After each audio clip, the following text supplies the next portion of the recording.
Hello, my dear students. You are most welcome on WS Academy. This is Polity Revision Series for JKPSI and other JKSSB exams. As you know, in our previous lectures, we discussed about the president, the main and all points we revised.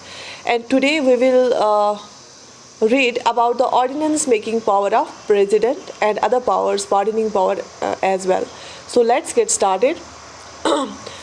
किसी का भी अगर miss हो गया है previous lectures polity के, मैंने तकरीबन 15 to 16 लेक्चर्स ऑलरेडी रिवाइज़ कराए और उसमें मैंने चैप्टर वाइज रिवाइज़ कराया, वो मैंने प्लेलिस्ट बना के रखा है इंडियन पॉलिटी रिवीजन सीरीज़, तो वो आप चेक कर सकते हैं, ठीक है।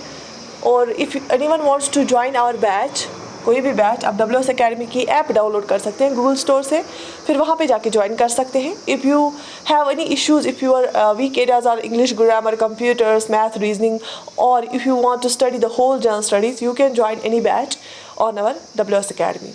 सो लेट्स गेट स्टार्टेड। देखिए, मैंने आपको प्रेसिडेंट के बारे में, प्रेसिडेंट के पावर्स के बारे में बहुत सारी चीज़ें बताई। हमने लेजिस्लेटिव, एग्जीक्यूटिव, बहुत सारी जुडिशियल, बहुत फाइनेंशियल पावर्स देखे प्रेसिडेंट के। और अब आज के लेक्चर में हम पढ़ेंगे ऑर्डिनेंस, ठीक है, रिवाइज करेंगे हम ऑर्डिनेंस का। ऑर्डिनेंस मेकिंग पावर जो है प्रेसिडेंट का, वो उसको कॉन्स्टिट्यूशन देता है। और कॉन्स्टिट्यूशन का कौन सा आर्टिकल उसको ऑर्डिनेंस मेकिंग पावर देता है? आर्टिकल 1, 2, 3, ठीक है। आर्टिकल 1, 2, 3 प्रेसिडेंट को ऑर्डिनेंस मेकिंग पावर देता है, ठीक है। ऑर्डिनेंस होती क्या है? देखो, पार्लियामेंट का काम है लॉ मेकिंग का, पार्लियामेंट का काम होता है बिल पास करने का, लॉ बनाने का। अब अगर पार्लियामेंट रिसेस में है, ठीक है, क्योंकि दोनों हाउसेस मौजूद होने चाहिए, लोकसभा भी और राज्यसभा भी, जब हमारा कोई लॉ बनता है। अब अगर एक हाउस या दोनों हाउसेस रिसेस में है, वो सेशन में नहीं है, और हमें ज़रूरत पड़ेगी लॉ की, उस टाइम पे हम क्या करेंगे? तो उस टाइम पे क्या होता है? उस टाइम प्रेसिडेंट ऑर्डिनेंस पास करता है, और वो काउंसिल ऑफ मिनिस्टर्स के कहने पे करता है, ठीक है, जो यूनियन काउंसिल ऑफ मिनिस्टर्स है उनके कहने पे। लेकिन ऑर्डिनेंस कौन पास करता है? प्रेसिडेंट। और वो जो ऑर्डिनेंस होता है वो बराबर वैलिड होता है जैसे कि पार्लियामेंट का लॉ वैलिड होता है, ठीक है। तो बात समझ में आ गई। जब हमारा पार्लियामेंट या दोनों हाउसेस या एक हाउस उसका रिसेस में होगा, सेशन में नहीं होगा, और अगर हमें किसी इंपॉर्टेंट लॉ की ज़रूरत पड़ेगी, तो उस टाइम प्रेसिडेंट ऑर्डिनेंस जारी करता है, ठीक है, और उसका जो वैल्यू है वैलिड होता है बराबर लॉ के जैसा। और ये पावर जो है ये अंडर आर्टिकल 1, 2, 3 प्रेसिडेंट यूज़ करता है, ठीक है। तो सबसे पहले बात यहाँ पे लिखिए कि रिसेस ऑफ पार्लियामेंट जब होती है उस टाइम ऑर्डिनेंस इशू की जाती है, और same force and effect of an act, इसका जो ऑर्डिनेंस का फोर्स और इफेक्ट होगा वो सेम होगा अगर हम पार्लियामेंट का एक्ट, अगर हम इस चीज़ के लिए लाएंगे। अब पार्लियामेंट नहीं है तो ऑर्डिनेंस लाई, तो इसका कोई जो है लो वैल्यू नहीं होगा, बराबर जो काम एक्ट करेगा, जो इफेक्ट एक पार्लियामेंट के एक्ट का होगा, वही इफेक्ट ऑर्डिनेंस का भी होता है, ठीक है। अब जब प्रेसिडेंट ऑर्डिनेंस इशू करता है तो उनको 4 बातों का ख्याल रखना होता है, कि जो 4 लिमिटेशंस होती हैं। क्यों? ऐसा ना हो कि प्रेसिडेंट को जो मन में आए, जिस आइटम पे मन में आए, या इनको जो मन में आए वो करे। क्यों?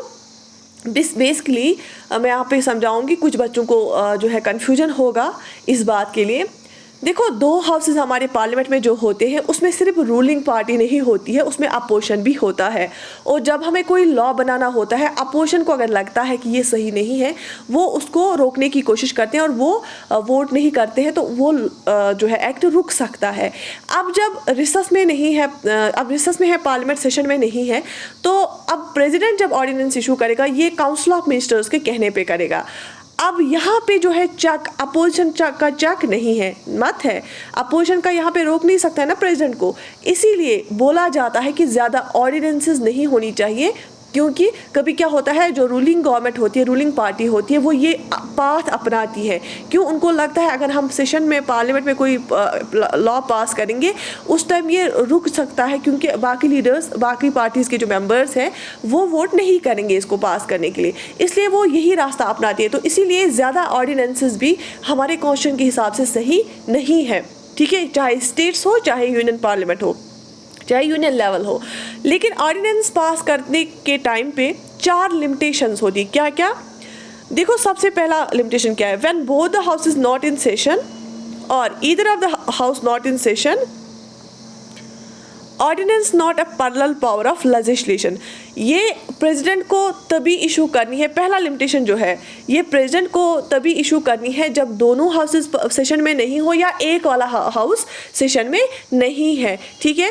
क्योंकि जो ऑर्डिनेंस है ये पैरेलल पावर ऑफ लेजिस्लेशन नहीं है, दैट मीन्स कि इसका मतलब ये है कि बेसिकली जो लेजिस्लेशन का पावर है वो सिर्फ पार्लियामेंट के पास है, तो ये सिर्फ एक्स्ट्रा ऑर्डिनरी सिचुएशंस में या ये बेसिकली उस सिचुएशन में इसको इशू करने की इजाज़त दी गई है जब ये सेशन में नहीं होगा, क्योंकि ये पैरेलल पावर नहीं है, ये साथ साथ वाला पावर नहीं है, बेसिकली लेजिस्लेशन का पावर सिर्फ पार्लियामेंट को है। तो पहला लिमिटेशन ये है। दूसरा, existence of satisfactory circumstances, Cooper case, decision of president to issue an ordinance can be questioned in court। अब मुझे ये बताइए दूसरा लिमिटेशन आपको समझ आया क्या?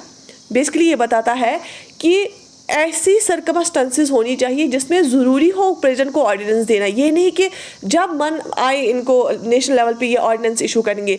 तो सेटिस्फैक्टरी सर्कमस्टेंसेस, ऐसी सर्कमस्टेंसेस जब ज़रूरी हो ऑर्डिनेंस देना, अदरवाइज नॉर्मल सिचुएशंस में नहीं। और कूपर्स केस आया था सुप्रीम कोर्ट में, कूपर केस के नाम से हम जानते हैं, उसमें ये बोला गया अगर प्रेसिडेंट ने विदाउट एनी सेटिस्फैक्टरी सर्कमस्टेंसेस की ऐसी कोई वजह नहीं थी कि ये ऑर्डिनेंस इशू करता। कभी होता है कि गवर्नमेंट क्या करती है कि रूट चेंज करने के लिए ऑर्डिनेंस के थ्रू लॉ लाती है, तो अगर ऐसा करेगा तो कूपर केस में बोला गया है कि प्रेसिडेंट की इस डिसीजन को क्वेश्चन किया जाएगा कोर्ट में, ठीक है, हो गया दूसरा। तीसरा लिमिटेशन क्या है? Coextensive with parliament's law making power except duration. अब इसका मतलब ये है पार्लियामेंट जिन चीज़ों पे लॉ बना सकता है सिर्फ उन्हीं चीज़ों पे ऑर्डिनेंस भी आ सकती है, ये नहीं कि ऑर्डिनेंस स्टेट लिस्ट में आ सकती है, स्टेट लिस्ट के आइटम्स पे लाएंगे, ऐसा नहीं है। ऑर्डिनेंस हम सिर्फ यूनियन लिस्ट वाले आइटम्स पे ला सकते हैं, कंकरेंट लिस्ट पे ला सकते हैं, मतलब जो पावर जिन आइटम्स पे पावर पार्लियामेंट का है उन्हीं आइटम्स पे प्रेसिडेंट भी ऑर्डिनेंस दे सकता है, लेकिन एक्सेप्ट ड्यूरेशन, मतलब जो इसका टाइम ड्यूरेशन होता है जब वापस रीअसेंबली होती है हाउसेस की, उस टाइम फिर क्या ये होता है, उस टाइम ये अप्रूव भी कर सकती है या ये ख़त्म भी हो सकता है, लेकिन जो लॉ होता है वो बरकरार रहता है। अब चौथी लिमिटेशन क्या है? Laid before parliament after it is reassembly if approved act otherwise ceases to operate after 6 weeks, maximum 6 month 6 weeks ceases to operate also act done valid. देखो अब पार्लियामेंट सेशन में नहीं है, यहाँ से ऑर्डिनेंस आ गई, फिर जब नेक्स्ट टाइम पार्लियामेंट सेशन में होगा इसके बाद तो इस एक्ट को पार्लियामेंट के सामने पेश किया जाएगा, इस ऑर्डिनेंस को अगर इसको पार्लियामेंट ने अप्रूव किया तो ये क्या बनता है? एक्ट बनता है और हमेशा के लिए रहेगा। अगर अप्रूव नहीं किया गया तो ये क्या हो जाएगा? ख़त्म हो जाएगा। और 6 वीक्स तक ये जब रीअसेंबली होती है ना, रीअसेंबली उसके बाद 6 वीक्स तक ये वैलिड रहता है, उसके बाद ऑटोमेटिकली ख़त्म हो जाएगा अगर अप्रूव नहीं किया गया। मैक्सिमम क्या हो सकता है फिर टाइम ऑर्डिनेंस की? 6 मंथ 6 वीक्स। आप मुझे बता सकते हो क्यों? क्योंकि पार्लियामेंट जो सेशन है ना उनमें गैप ज़्यादा से ज़्यादा 6 महीने की हो सकती है ना, ज़्यादा से ज़्यादा 6 महीने की गैप हो सकती है सेशन में, उससे ज़्यादा नहीं। अब 6 महीने के बाद अगर उससे पहले ही मिले तो ठीक, अगर नहीं तो 6 महीने के बाद सेशन में आएगी पार्लियामेंट। अब सेशन में आने के बाद अगर इसको अप्रूव नहीं किया तो उसके बाद कितने देर तक ये रह सकती है? बेसिकली 6 वीक्स ओनली, 6 वीक्स, उसके बाद खुद ही ख़त्म हो जाएगी। अब इस ऑर्डिनेंस जब तक ये थी और इसके दौरान जो इसके थ्रू एक्ट्स हुए हैं, कुछ काम हुए हैं जब ये वैलिड थी जिस टाइम तक, तो वो एक्ट्स वैलिड होते हैं, उसके बाद अगर ख़त्म भी हो जाएगा लेकिन वो एक्ट्स वैलिड होते हैं। तो ये 4 लिमिटेशन है ordinance making power of president पे, ठीक है। अब कुछ और चीज़ें जो आपको पता होनी चाहिए। President can withdraw any time, तो प्रेसिडेंट ने जो ऑर्डिनेंस देता है ना वो किसी भी टाइम इसको विड्रॉ भी कर सकता है ऑर्डिनेंस को, ठीक है। तो ये पहला पॉइंट है। दूसरा, only on the advice of council of ministers, president ordinance issue करता है सिर्फ किसके एडवाइस पे? जो यूनियन काउंसिल ऑफ मिनिस्टर्स होता है उनकी एडवाइस पे। कैन बी रिट्रोस्पेक्टिव, तो ये क्या हो सकता है कि पिछले टाइम से भी हम इसको अप्लाई कर सकते हैं, ठीक है। ये मैं आपको असल में टैक्सेस में पढ़ाऊंगी ये क्या होता है कॉन्सेप्ट रिट्रोस्पेक्टिव का। Modify repeal and act of parliament, तो इन ऑर्डिनेंस जो होती है ना ये एक पार्लियामेंट के एक्ट को मॉडिफाई कर सकती है, रिपील भी कर सकती है। ये ऑल्टर और अमेंड टैक्स वो भी कर सकती है ऑर्डिनेंस से, हम ये भी कर सकते हैं। Can issue ordinance if no war aggression armed rebellion, ठीक है। तो ऑर्डिनेंस हम इशू कर सकते हैं अगर वॉर नहीं होगा, एग्रेशन नहीं होगा, आर्म्ड रेबिलियन नहीं होगा, फिर भी आप ऑर्डिनेंस हम इशू कर सकते हैं। तो इसका सिंपल एक ही चीज़ याद रखना है, जब सेशन में नहीं होता है पार्लियामेंट या एक हाउस सेशन में नहीं होता तब हम ऑर्डिनेंस इशू करते हैं, ठीक है।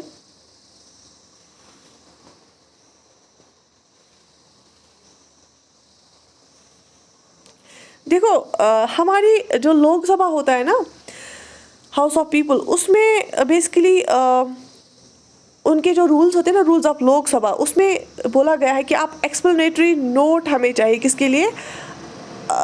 आपको किस चीज़ की वजह से आपने ये ऑर्डिनेंस पेश की, नेसेसिटिंग ऑर्डिनेंस, ठीक है।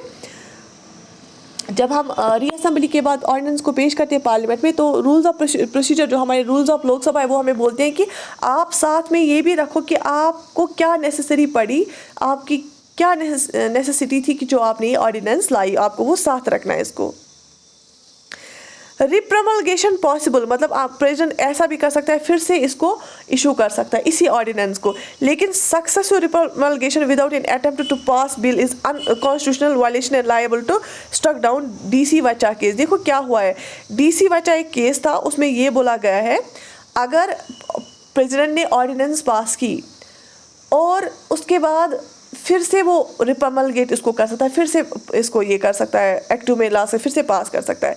लेकिन बोला जाता है कि अगर बार बार किसी ऑर्डिनेंस को फिर से इशू किया गया, फिर से इशू किया गया उसी ऑर्डिनेंस को, कि दैट मीन्स वो फिर पार्लियामेंट के सामने इसको एक्ट को, इस ऑर्डिनेंस को रखते ही नहीं है, प्रेसिडेंट से ही डायरेक्ट कराते हैं। क्योंकि फिर कभी कभी क्या कर सकते हैं, रूलिंग गवर्नमेंट इसका जो है वो सोचती है कि जो बाकी पार्टीज़ के मेंबर्स हैं वो उसको रोकेंगे, तो उसको ये रास्ता चेंज करती है और फिर ऑर्डिनेंस कराते हैं। बोलते हैं कि वो कॉन्स्टिट्यूशनली वैलिड नहीं है। डीसी वचा केस ने बोला कि इसको जो है कोर्ट स्ट्रक डाउन भी कर सकता है, कॉन्स्टिट्यूशनल वायलेशन में आता है, क्योंकि लॉ बनाने का काम पार्लियामेंट में, अगर पार्लियामेंट सेशन में आ गया तो आपको ये प्रेजेंट करना चाहिए इस ऑर्डिनेंस को, सो दैट कि पार्लियामेंट डिसाइड करे इसको अप्रूव करना है कि नहीं। तो अगर आप बार बार रिप्रमलगेट करते हैं इसको, तो फिर वो अनकॉन्स्टिट्यूशनल है। ठीक है, बात समझ में आ गई? शाबाश। तो मुझे लगता है ये सफिशिएंट, ये पार्डनिंग पावर आज, तो कल हम और ये आज ऑर्डिनेंस मेकिंग पावर था, तो नेक्स्ट लेक्चर में हम जो है दूसरा जो पावर है वो रिवाइज करेंगे। ठीक है।